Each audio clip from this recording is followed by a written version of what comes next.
Bueno, bienvenidos a todos. En el marco del ciclo El Bundle ABCDF en la era del COVID-19, organizado por el Comité de Analización y Delirium, les damos a todos la bienvenida. Hoy nosotras vamos a encargarnos un poco de compartir con ustedes los abordajes no farmacológicos a pacientes en este momento y contarles también en líneas generales, bueno, cómo nos manejamos y cómo trabajamos por fuera también del COVID, para aquellos que no saben de qué se tratan nuestras intervenciones.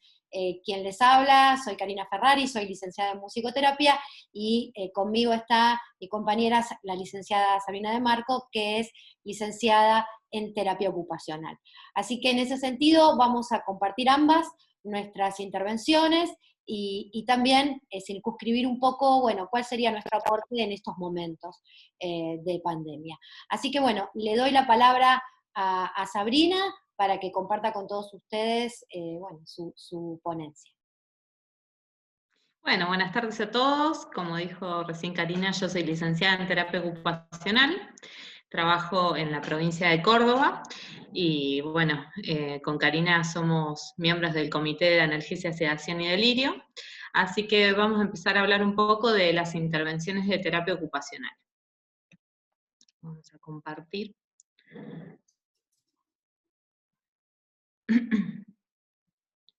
Segundo.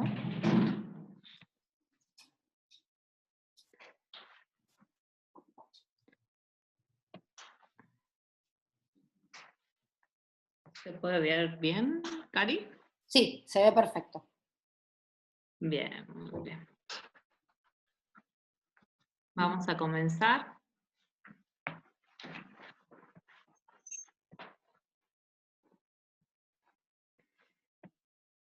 Ahí. Un segundito, un segundito.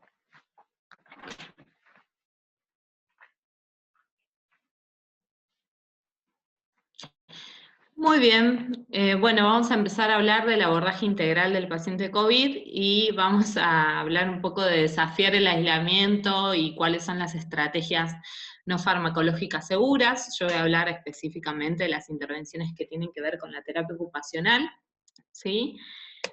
Vamos a empezar hablando, bueno, ya en las charlas anteriores se habló del impacto que tiene la internación en la terapia intensiva, no solamente el diagnóstico que lo lleva a la internación, sino todas las consecuencias que puede traer, ¿sí? En cuanto al aspecto físico, como la debilidad muscular, la atrofia muscular, pero también en los aspectos cognitivos, en la incidencia de delirio que hay en la terapia en los pacientes que están internados y que son sometidos a intervenciones farmacológicas y a sedación profunda por varios días, que esto puede impactar, digamos, no solamente en el momento de la internación, sino que puede traer consecuencias a largo plazo en el aspecto cognitivo, ¿sí? Pero también vamos a hablar de todas las esferas de la dimensión de la salud de la persona, en cuanto a lo que tiene que ver con lo emocional y el aspecto psicológico, ¿sí? Que acarrea la internación en la terapia.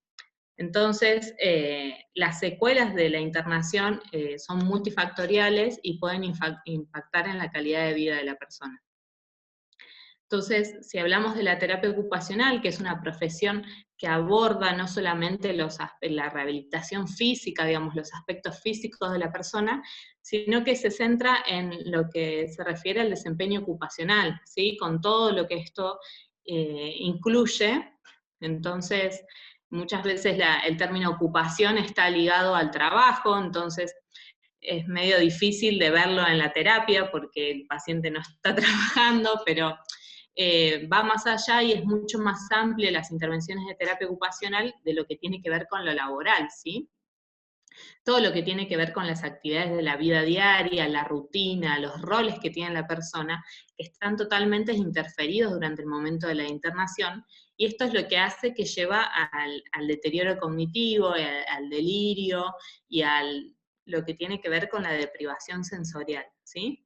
Entonces, hablando de las intervenciones que puede hacer un terapista ocupacional en la UCI, ¿sí? Puede impactar en todo lo que tiene que ver con el delirio, en primer lugar, disminuyendo la intensidad y la duración, todas las actividades de la vida diaria, fomentando el mayor nivel de independencia en las actividades de autocuidado, ¿sí? Pero también vamos a ver que hay otros componentes que pueden ayudar a la terapia ocupacional que quizás no son tan vistos o no es tan directo, digamos, como puede ser la estadía hospitalaria, ¿sí? Ahora vamos a ver estudios que muestran cómo disminuye la estadía hospitalaria cuando el paciente recibe las intervenciones de terapia ocupacional. Y también en lo que tiene que ver, como ya lo habíamos hablado, en mantener las funciones cognitivas a través de la estimulación sensorial y evitando la deprivación sensorial. Vamos a ver algunos estudios, ¿sí?, que avalan las intervenciones de terapia ocupacional. La realidad es que hay muy pocos estudios que analizan las intervenciones nuestras. En nuestro país, aún menos, ¿sí?, que eso, bueno, es una tarea pendiente para quienes hacemos terapia ocupacional en cuidados críticos, es un reto y un desafío empezar a escribir más y sobre todo intervenciones específicas de terapia ocupacional. ¿Sí? Pero bueno, en esta revisión sistemática que se realizó en el 2017, se analizaron 10 estudios que se incluyeron en la revisión, y lo que se puede ver es que la terapia ocupacional resulta segura y factible en todos los estudios. De los 4 estudios que analizaron el impacto del tratamiento en el delirio, se observa disminución en todos esos estudios, ¿sí? Y se observa mejoría en los resultados funcionales. A su vez, cómo disminuye, lo que decíamos, la estadía hospitalaria en 3 de esos 3 estudios. En todos también se observa una reducción de los días de internación. Otra revisión que se hace de terapia ocupacional en la UCI, se hace una revisión de 221 documentos, ¿sí? Y lo que se puede ver es, bueno, como una de las debilidades que muestra este estudio, es que faltan artículos y análisis que hablen de la terapia ocupacional específicamente, ¿sí? En general está asociada con otras disciplinas, como puede ser la rehabilitación física, la fisioterapia, o digamos como todo el conjunto de rehabilitación, o con musicoterapia y demás, pero la realidad es que faltan estudios que hablen de terapia ocupacional por sí solos. Pero en general, bueno, las intervenciones que más se destacaban eran en primer lugar los aspectos físicos, ¿sí?, como la movilidad, la movilización temprana, todo lo que tiene que ver con el ferulaje, el posicionamiento en cama, y después trabajan en lo que tiene que ver con la adecuación del ambiente, ¿sí?, del ambiente hospitalario, que como ya sabemos, digamos, impacta también y está relacionado con el desarrollo del delirio, ¿sí? Esto de las luces artificiales las 24 horas del día, los sonidos de las alarmas y demás, que lleva a que el paciente desarrolle delirio. Después, en menor medida, todo lo que tiene que ver con los aspectos cognitivos, pero bueno, también nombra todos los aspectos sociales y emocionales que hablamos al principio, ¿sí? Estimulación sensorial y otro tipo de intervenciones como tiene que ver con el plan de alta, digamos, luego de la internación. En este estudio lo que vamos a ver es, bueno, la relación que tiene terapia ocupacional con la disminución en la tasa de readmisiones a los 30 días del hospital, ¿sí? Lo que hicieron fue analizar diferentes servicios y diferentes gastos que generaba el hospital, diferentes servicios, y lo relacionaban con las readmisiones a los 30 días de ciertos pacientes. Entonces, lo que pudieron ver es que la terapia ocupacional es la única categoría que demuestra una disminución significativa en las readmisiones, ¿sí? Después estaba, bueno, la inversión en lo que tiene que ver con la sala de emergencias y los servicios de cardiología, pero terapia ocupacional estaba directamente relacionado con la baja en disminución significativa en las readmisiones a los 30 días, ¿sí? Se cree que la especialidad, la relación que tiene con esto es que la especialidad reconoce el autocuidado y los déficits funcionales que pueden llevar al reingreso, a la internación, y son los que pueden recomendar y trabajan todo lo que tiene que ver con los planes de alta y asesoramiento en el hogar. Entonces esta continuidad hace que disminuya la readmisión al hospital por otros motivos. Este estudio es muy interesante, es de nuestros colegas chilenos, ¿sí? Que hablan de la terapia ocupacional precoz e intensiva en la prevención del delirio en adultos mayores, ¿sí? Es muy interesante porque habla de la importancia que tiene la prevención del desarrollo del delirio, para evitar, digamos, todo lo que, bueno, justamente para evitar el desarrollo y la intensidad y que aparezca, digamos, que traiga las secuelas que tanto hablamos. Entonces, ellos analizaron, hicieron un grupo control, ¿sí? En donde se daban los cuidados básicos, ¿sí? De la prevención del delirio, como podía ser el control ambiental, la disminución de las luces, la disminución del uso de fármacos de benzodiazepinas o fármacos que pudieran desarrollar el delirio, y además tenían un grupo control donde, además de todo eso, se daba intervención de terapia ocupacional. Entonces, lo que ellos observaron es que las intervenciones que incluyen terapia ocupacional se asocian con una menor incidencia de delirio, ¿sí? Así como también menos días de hospitalización. Entonces, la independencia funcional al alta se mantiene en aspectos cognitivos, se mantenía similar, mientras que aumenta significativamente en aspectos motores. Ellos plantean estos ejes de intervención que son muy interesantes para entender cuáles son, qué tipo de intervenciones hacemos en la terapia intensiva, ¿sí? Por un lado tenemos todo lo que tiene que ver con la estimulación sensorial y el posicionamiento, ¿sí? Quizás en unos estadios más tempranos, en cuanto el paciente se encuentra en un RAS de -5, -4, el paciente está sedado, entonces empezamos a trabajar con todo lo que tiene que ver con el posicionamiento, la movilización pasiva, en conjunto con el área de kinesiología, y la estimulación sensorial para promover los estados de alerta a medida, acompañando, digamos, el proceso de interrupción de la sedación, ¿sí? Esto se trabaja mucho con el área médica, la terapia intensiva está constantemente chequeando todos los signos clínicos y el estado del paciente, por eso es muy importante trabajar en equipo para tener objetivos comunes, ¿sí? Entonces, ni bien los médicos empiezan a hacer la interrupción de la sedación, terapia ocupacional acompaña ese proceso para que sea un despertar de la manera más adecuada y tranquila posible. Y después, en los estadios en los que el paciente está más colaborador y participativo, se trabaja mucho en lo que es la estimulación cognitiva, el entrenamiento motor de las extremidades superiores y en el entrenamiento en las ABD básicas. Siempre promoviendo también la participación familiar, que es un factor muy importante y que después vamos a ver qué pasa en estos momentos en donde está restringida la participación familiar, y cómo impacta en la salud de la persona. Este estudio muestra, siempre me gusta mostrarlo porque es como bastante gráfico de qué hace un TO en cada momento de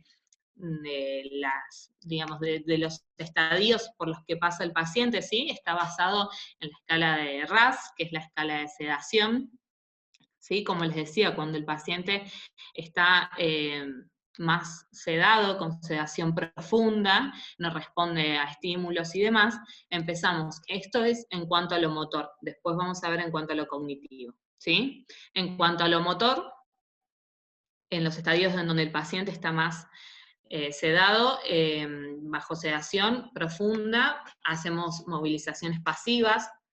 Esto es tal cual lo que está en el estudio, yo agregaría todo lo que tiene que ver con el posicionamiento y el ferulaje si es necesario, ¿sí? Para evitar justamente las consecuencias físicas del desacondicionamiento físico. A medida que el paciente va despertando, seguimos con movilizaciones pasivas y comenzamos con la sedestación progresiva, ¿sí? Y a partir de que el paciente ya está despierto y está más colaborador, trabajamos todo lo que tiene que ver con la movilidad activa, los ejercicios activos, sedestación, verticalización, ahí trabajamos muy en conjunto con el área de kinesiología, ¿sí? Marcha y entrenamiento en ABD. Esto se da en conjunto, digamos, no es que nosotros se sienta el paciente y se queda sentado o hacemos marcha por hacer, digamos, automática, sino que todo tiene un objetivo funcional y trabajamos todo lo que tiene que ver la motivación de que la persona se sienta más activa y que esto ayude, digamos, a contrarrestar todos los efectos de la inmovilización prolongada, por supuesto. Y en los aspectos cognitivos, bueno, bajo sedación profunda es muy difícil realizar intervenciones, pero a medida que el paciente se va despertando, trabajamos mucho todo lo que tiene que ver con la orientación. Es fundamental, ni bien se despierta, muchas veces el despertar no es tranquilo porque pueden haber pasado muchos días, y el paciente, en el que el paciente estuvo dormido, se despierta, no sabe dónde está, no sabe qué le pasó, entonces es muy importante trabajar todo lo que tiene que ver con la orientación en las 3 esferas. Después todo lo que tiene que ver seguimos trabajando con la orientación, porque es muy común ver que los pacientes, por más lúcidos que estén, o por más que no hayan tenido una lesión neurológica, muchas veces el estar mucho tiempo en la terapia, sin ventanas, sin saber si es de día o de noche, pasa por ciertos días en los que se desorienta y después se vuelve a orientar, entonces es muy común ver esto, que fluctúa mucho, ¿sí? Y que no es suficiente con un solo día o a la semana, o trabajar de vez en cuando la orientación, sino que tiene que ser un trabajo constante de todos los días. Entonces, a medida que el paciente está más despierto, trabajamos todo lo que tiene que ver con los ejercicios de memoria y resolución de problemas más complejos. Bueno, vamos a hablar un poco de la situación actual. La realidad es que en los últimos años, por suerte, con el avance de la tecnología y con la sobrevida de los pacientes críticos, se dejó de pensar solamente en salvarle la vida al paciente, ¿sí? Y se empezó a hablar de la calidad de vida, cómo impacta la internación en la terapia intensiva, ¿sí? En todos los aspectos, todo lo que tiene que ver, ya les digo, no solamente con el desacondicionamiento físico, la debilidad física, sino todo lo que tiene que ver con el estrés postraumático, los aspectos emocionales, y cómo esto, haciendo estudios que, bueno, en charlas posteriores ya van a hablar mejor del síndrome post-terapia intensiva, ¿no? Y de cómo esto afecta en la calidad de vida. Muchas personas no vuelven a trabajar, no vuelven a ser las mismas de antes, necesitan más cuidado, vemos más reingresos al sistema de salud. Entonces se empezó a pensar no solamente en que el paciente viva, sino que el paciente viva bien y que transcurra lo mejor posible la internación en la terapia. El proyecto UCI es de humanización de los cuidados intensivos, que plantea estas líneas estratégicas, ¿sí?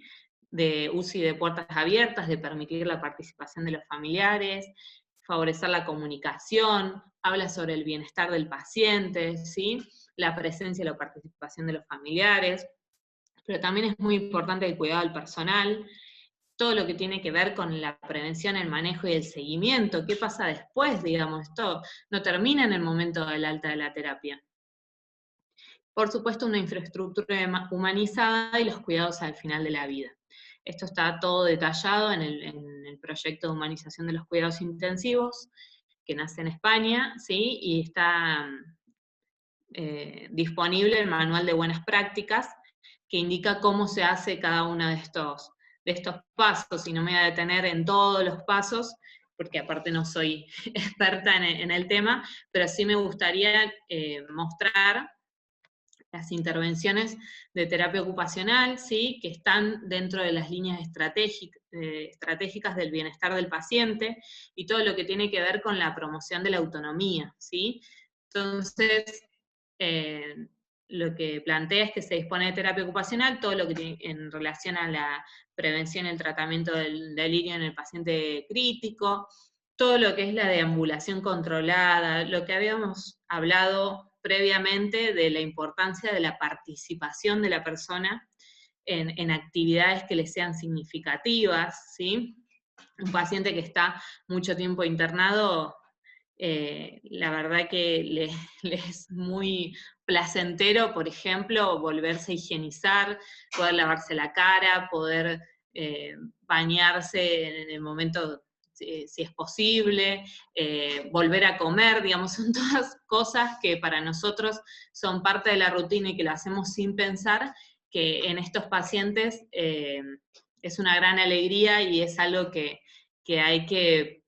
se tiene que seguir promoviendo para que lo pueda volver a hacer, ¿sí? Entonces, bueno, todo lo que tiene que ver con la promoción de la autonomía del paciente en las líneas estratégicas del Manual de Buenas Prácticas plantea la intervención de terapia ocupacional dentro de la UCI. Y bueno, no me quiero detener mucho en lo que es el síndrome post-cuidados intensivos, porque como ya les dije, después, más adelante, Darío va a hablar de ello, pero también está contemplado en todo lo que tiene que ver con el seguimiento después del alta, ¿sí? Entonces se dispone de terapia ocupacional como medida de prevención y tratamiento del delirio en el paciente crítico, pero también en todo lo que tiene que ver con el seguimiento del paciente crítico y favorecer la independencia aún después del alta. Entonces, para ir concluyendo, las intervenciones de terapia ocupacional son seguras y factibles durante la estadía, y si combinamos un trabajo multidisciplinario, donde la actividad cognitiva esté basada en un objetivo funcional, esto va a impactar positivamente en los factores de la persona durante la estadía hospitalaria y en los resultados, por supuesto, a largo plazo, ¿sí? Ahora, pensando un poquito en la situación actual, en donde todas estas líneas estratégicas y esta humanización de los cuidados nos puso a todos en tensión, porque se promovía anteriormente la participación de los familiares, que el paciente esté despierto, esté activo, y bueno, esta pandemia arrasó con todas estas líneas y nos puso en aprietos. Pero bueno, si bien varía de acuerdo a cada institución y la realidad también sanitaria, que muchas veces no hay elementos de protección personal y es difícil y hay que saber administrarlos porque no hay muchos y demás, es importante tener un terapista ocupacional en la terapia intensiva para, bueno, justamente para hablar de todo lo que es la calidad y el bienestar del paciente y continuar promoviendo estos cuidados, ¿sí? Si no es posible ingresar a ver a todos los pacientes como antes se podía, porque no hay elementos de protección personal, idear planes para que la persona que entra, ya sea de enfermería y demás, se pueda asesorar para que pueda seguir esto de los cuidados humanizados y de promover la independencia en las actividades, que el paciente esté tranquilo, que dentro de lo posible que esté comunicado con los familiares si no puede verlos personalmente, ¿sí? Como vemos ahí con el uso de la tecnología, utilizar la tecnología a nuestro favor, no solamente para las comunicaciones, sino también para hacer actividades cognitivas y demás, pero es importante que volvamos a lo que era hasta hace muy poco tiempo, ¿sí? De los cuidados humanizados porque ya vimos todos los beneficios que trae, más allá del bienestar del paciente,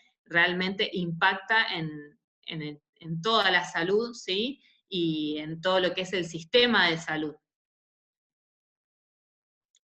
Y esta imagen que la vi hace mucho tiempo en una charla del doctor Ignacio Maglio, me impactó mucho y era como una caricatura esto de una máquina, una mano que está agarrando a una persona a los finales de la vida.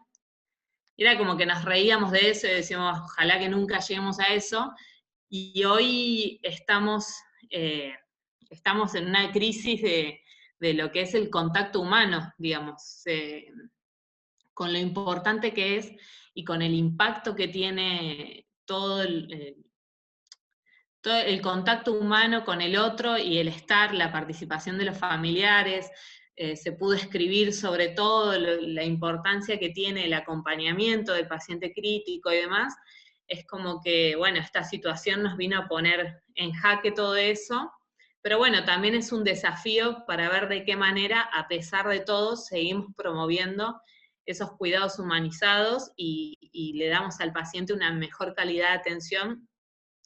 Y también, bueno, me parece importante una pregunta que me hacía mientras preparaba esto, de decir, bueno, en los medios se escucha mucho de cuántas camas en terapia intensiva hay o cuántos respiradores hay, y es importante, pero también es importante pensar qué va a pasar a mediano y a largo plazo con toda la gente que sobrevive a los cuidados críticos, ¿sí? Que vuelve a su casa y que estuvo meses sin contacto con el otro, y bueno, y también en aquellos que no sobreviven y que deben morir solos. Entonces, replantearnos los cuidados y buscar la manera para desafiar el aislamiento, me parece una tarea fundamental de de todo el equipo de salud.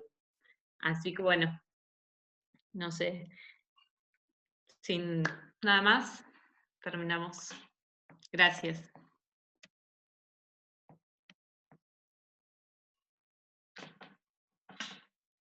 Bueno, gracias Sabrina. Tendrías que dejar de compartir la pantalla. Bien. Ahí estamos, perfecto. Bueno, muy interesante, como siempre, compartir con mi compañera Sabrina. Su claridad es hermosa. Yo siempre admiro a las terapistas ocupacionales porque son muy claras, hablan. Y trabajamos tan cercano que ojalá pudiéramos vivir más cerca, ¿no? Ella está en Córdoba, yo estoy en Buenos Aires. Yo me desempeño en la ciudad Ir a autónoma de Córdoba. Buenos Aires. Me encantaría poder trabajar con Sabrina en el Hospital General de Agudos, doctor Teodoro Álvarez, y en el Sanatorio San José. Entonces, bueno, ahora yo también voy a compartir pantalla y les voy a contar un poquito a ustedes, bueno, cuál sería el aporte de la musicoterapia en general, en el área crítica, y también circunscribirlo un poco al tema de COVID. Bien.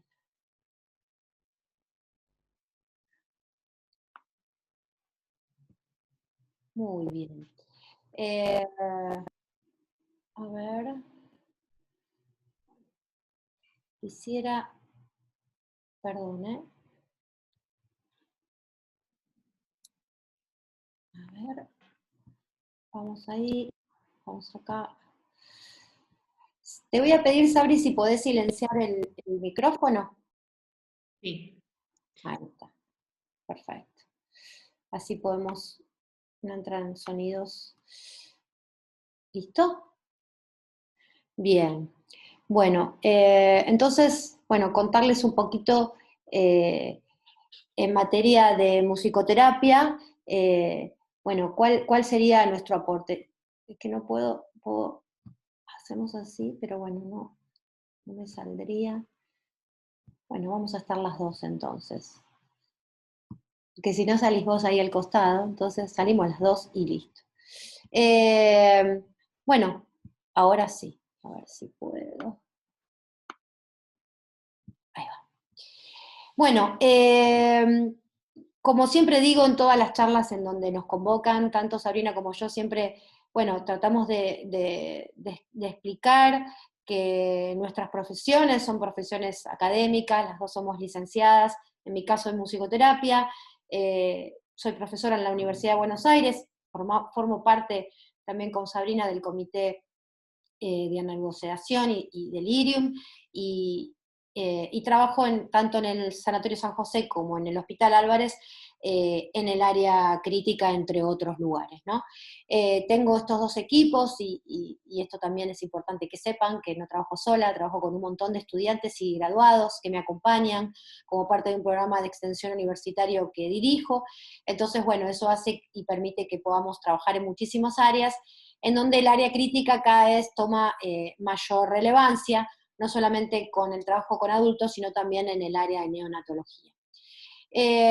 Bueno, la especificidad de la musicoterapia en el área crítica está muy centrada en, obviamente, humanizar la terapia, también ligada al tema del confort, ¿no? Que es algo que se dice y suena muy rápido y pareciera algo más de hotelería, y no tiene nada que ver con eso, ¿no? Sino tiene que ver con precisamente acompañar al paciente en los momentos tan difíciles como son su tránsito por un área crítica, no solamente al paciente, sino al familiar. Obviamente enriquecer y trabajar de forma interdisciplinaria en todo lo que tiene que ver con la pseudoanalgesia, con el tema del delirio y la neurorehabilitación, y también trabajar y favorecer el tiempo de alta, y ahora vamos a ir viendo un poquito la evidencia científica, ¿no? Como decía Sabrina, esta humanización de la salud que se viene dando, que permite que profesiones como la mía y como la de Sabrina ingresen al área crítica, antes era impensable, tiene que ver con, bueno, cambios que se generaron en el área crítica en materia de comportamiento y también organizacionales y estructurales.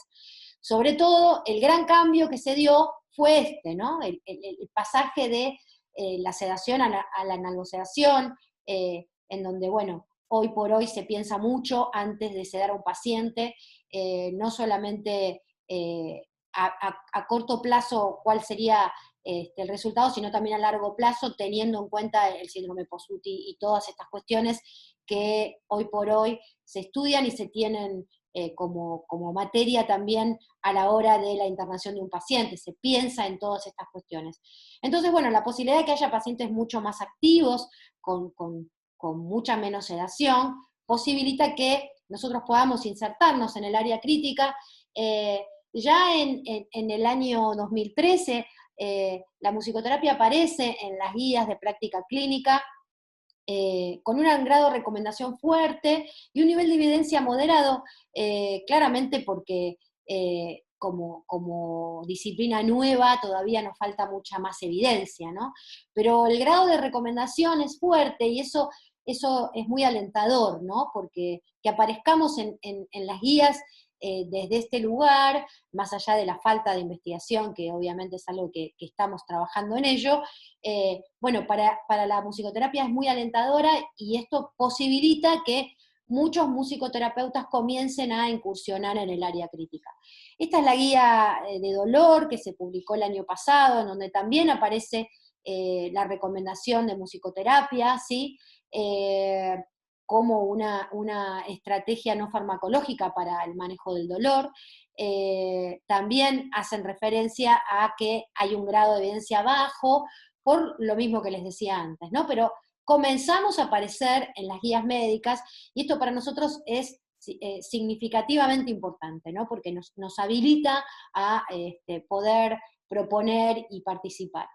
Bueno, otro paper importante que de alguna manera sintetiza todo nuestro trabajo y todo el aporte que podemos hacer es este, que también salió en el año 2018, en donde hace como una revisión de muchísimas publicaciones, y llega a la conclusión de que, bueno, la musicoterapia tiene un impacto positivo en la reducción del disconfort, la ansiedad, la agitación, el consumo de sedantes, los días de ventilación mecánica, que es donde venimos trabajando muchísimo con los pacientes ventilados, y obviamente el síndrome post-UTI.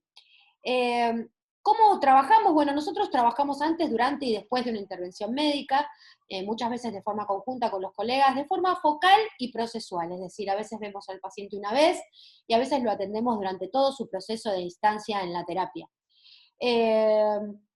Obviamente tenemos nuestras normas de bioseguridad, los protocolos, todos los instrumentos son higienizados, ningún paciente toca un instrumento que haya tocado otro, ¿no? Esto lo hacemos y ahora mucho más, ¿no? Está como mucho más presente, pero bueno, era algo que nosotros ya veníamos haciendo, ya habíamos desarrollado nuestros protocolos. Y en relación al bundle ABCDF, a mí me gustaría, como siguiendo las letras del bundle, contar un poquito, bueno, cuál sería nuestro impacto desde la musicoterapia, ¿no? La letra A, como todos sabemos, tiene que ver con evaluar y prevenir el dolor. Bueno, en el área de manejo del dolor, la musicoterapia cada día presenta más evidencia.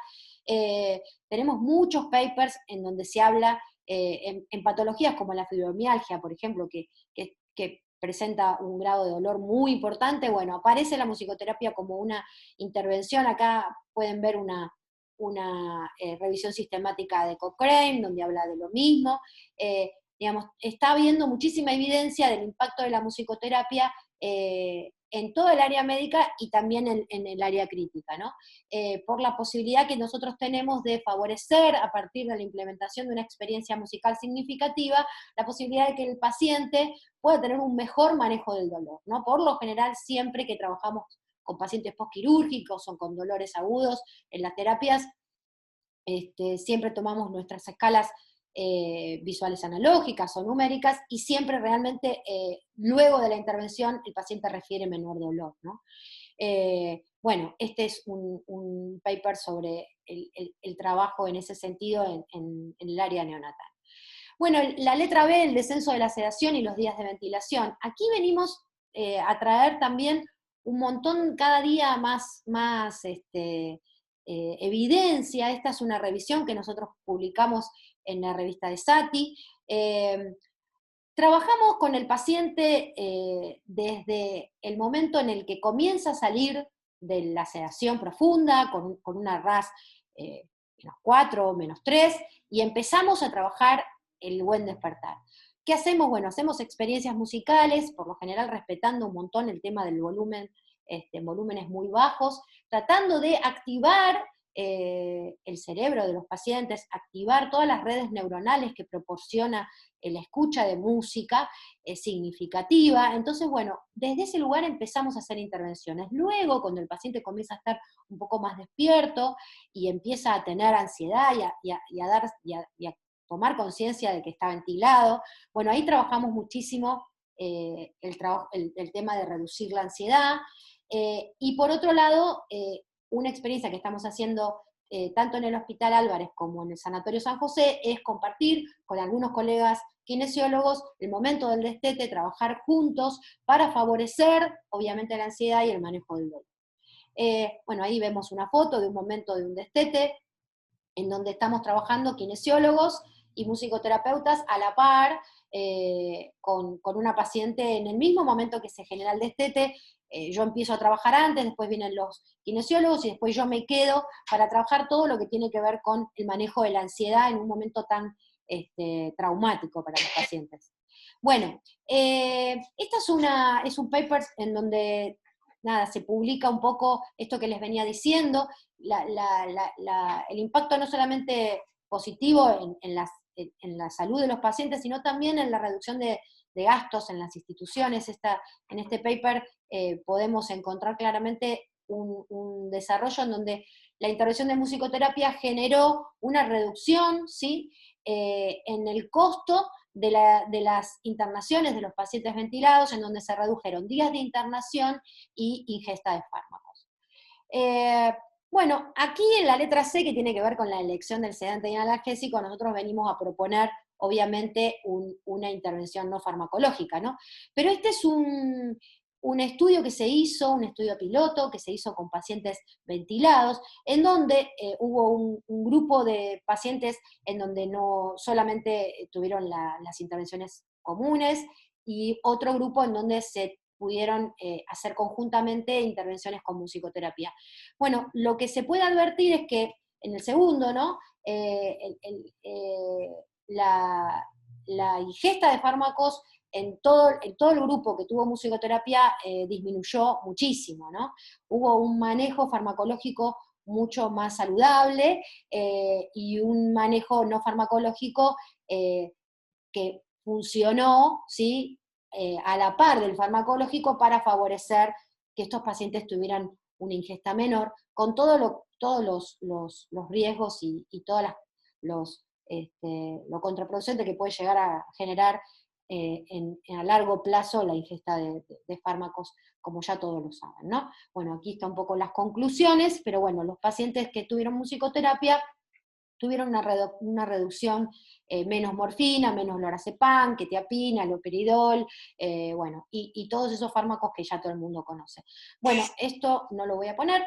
Evaluar y prevenir el delirium, bueno, este es otro punto que nosotros tenemos ahí también mucho para aportar, así como la terapia ocupacional, al empezar a trabajar con los pacientes cuando recién se despiertan de sedaciones profundas y empezar a orientarlos y empezar a darles toda esa estimulación sensorial y favorecer que el paciente se empiece a orientar, bueno, todo eso disminuye el delirium y cada día, por suerte, se publican más papers que hablan de esto, ¿no? Este es un protocolo de reducción del delirium de musicoterapia que también fue publicado en el año 2016. Ya comienza a haber bastante evidencia en este sentido, ¿no? Bueno, aquí se ven algunas imágenes. Bueno, nosotros acá también tenemos el protocolo. Nosotros primero arrancamos con la activación cortical, dando pequeñas intervenciones, luego trabajamos muchísimo en la orientación, con experiencias musicales significativas, y más tarde, cuando el paciente está mucho más activo, proponemos movilización, sobre todo de miembros superiores, que facilita muchísimo la orientación de los pacientes y genera que, bueno, más rápido puedan, digamos, en muchos casos reducir el delirio. La movilización, el punto E, acá también trabajamos muchísimo, sobre todo lo que tiene que ver con neurorehabilitación, el impacto que tiene la música a nivel cerebral es muy importante, yo ya lo hablé en muchas ocasiones, pero bueno, aún en pacientes como esta señora ventilada, con sujeciones, empezamos a trabajar todo lo que tiene que ver con la movilización, en principio de manos, para favorecer toda la disminución de los edemas que se provocan, los pacientes están muy hinchados, luego muchas veces hacemos movilizar también sus miembros inferiores, y bueno, y esto lo vamos cuando ya están un poco mejor, ya trabajamos con otro tipo de intervenciones mucho más activas. Y por último, el trabajo con la familia, ¿sí? Que también lo hacemos de forma continua, y muchas veces cuando se podía, la familia entraba y participaba de las sesiones, ¿no? Esto favorece un montón. Bueno, estas son algunas de las escalas y los protocolos que usamos, que también siempre lo comentamos. Bien, esto es sería como la síntesis de todo lo que medianamente venimos como a sumar y aportar, tanto al paciente como a la familia, ¿sí? Todas las áreas. Y en el sentido del el abordaje en este momento, nosotros venimos trabajando de forma directa con pacientes sin COVID y con familiares de pacientes con COVID de forma telefónica, y algunos que se acercan también podemos participar de los pases médicos, ¿sí? Eh, Trabajamos sobre todo en este momento en la contención del equipo de profesionales y del personal de las instituciones, tanto el personal de enfermería como el personal médico, como el personal administrativo. Estamos haciendo muchísimo un trabajo de prevención del estrés laboral, y de alguna manera tratando de minimizar el impacto que va a tener en la población en general y en la población del área crítica, no solamente en los pacientes, sino también en los profesionales, este momento tan difícil, ¿no?, que estamos atravesando todos. Y de forma indirecta con pacientes con COVID, utilizando obviamente la tecnología, los familiares nos mandan canciones, nos mandan mensajes, y podemos muchas veces favorecer de esta manera, trabajar un poco el tema de los duelos patológicos que hoy se están generando. Bueno, como verán ahí estamos en las terapias, en las guardias, trabajando con todo el personal, tratando de, bueno, esto que les decía, ¿no? Promover estrategias en donde la salud empiece, los profesionales puedan verbalizar todos sus miedos, todas sus angustias y todo lo que les genera este momento tan difícil, y que a través de las experiencias musicales se pueda tramitar todo eso y favorecer también un poco la comunicación y la integración en los equipos. ese es el equipo, el área del hospital de limpieza con el que también trabajamos, que en este momento tiene un rol muy importante en el área crítica, ¿sí? Sabemos todo lo que genera este virus, que es un virus de contacto, y ellos también merecen tener un lugar y ser reconocidos. Nosotros trabajamos muchísimo en la contención emocional de este equipo de personas que al principio no tenían ningún tipo de formación, muchas veces pasaban en silencio por las áreas, y bueno, empezamos a trabajar muchísimo en darles un montón de herramientas y de información para que también pudieran formar parte de este proceso y trabajar en el área crítica, contando con toda la información necesaria que baje muchísimo el estrés y todas las conductas que empezaban a surgir en ellos a partir del desconocimiento, ¿sí? Así que bueno, hubo un trabajo también muy importante que hicimos.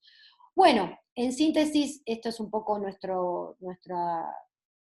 la síntesis que siempre decimos, ¿no? Experiencias no musicales, desde intervenciones no farmacológicas, para trabajar la salud integral del paciente, favoreciendo la humanización. Así que, bueno, también a todos muchas gracias. Espero que hayamos las dos podido ser claras y podido compartir, bueno, todas estas nuevas intervenciones que venimos un poco a proponer, y que de alguna manera, en la medida que se puedan ir sumando e implementando en las diferentes terapias a lo largo del país, bueno, van a favorecer muchísimo la mejora de los pacientes y el trabajo interdisciplinario. Así que, en mi desde mi lugar, quiero agradecer está silenciado tu micrófono, quiero agradecer a todo el comité del cual formo parte y a la SATI, que siempre le da un lugar a la musicoterapia, y nos permite poner la voz y contar todo lo que hacemos. Esto no pasa en otras sociedades de terapia intensiva en otros países, y la verdad que creo que Sabri va a estar absolutamente de acuerdo con lo que voy a decir. Somos privilegiadas de tener siempre el apoyo y el acompañamiento y bueno, y siempre la posibilidad de compartir lo que hacemos, por el respeto que tenemos de todos nuestros compañeros médicos, enfermeros, kinesiólogos, nutricionistas, no quiero no nombrar a nadie, psicólogos, bueno, todos los que forman parte de la SATI, siempre nos convocan, y nos invitan y nos permiten contar lo que hacemos. Así que agradecemos a todos. No sé si Sabri, si querés decir algo. No, no, principalmente eso, sí, la verdad que mucho agradecimiento, porque en estos últimos años también nosotros hemos participado mucho y nos han dado lugar para eso. Y bueno, es los cuidados que ponen el foco en la persona, que eso no es algo menor y no se encuentra en todos lados. Así que, bueno, estamos disponibles para todas las preguntas y demás, los leeremos por el canal de YouTube. Así que, bueno. Exactamente. Lo leeremos y responderemos a todas esas preguntas, y ya también tienen nuestros mails para quienes se quieran comunicar. Así que bueno, muchas gracias a todos por la atención y nos veremos próximamente. Muchas gracias.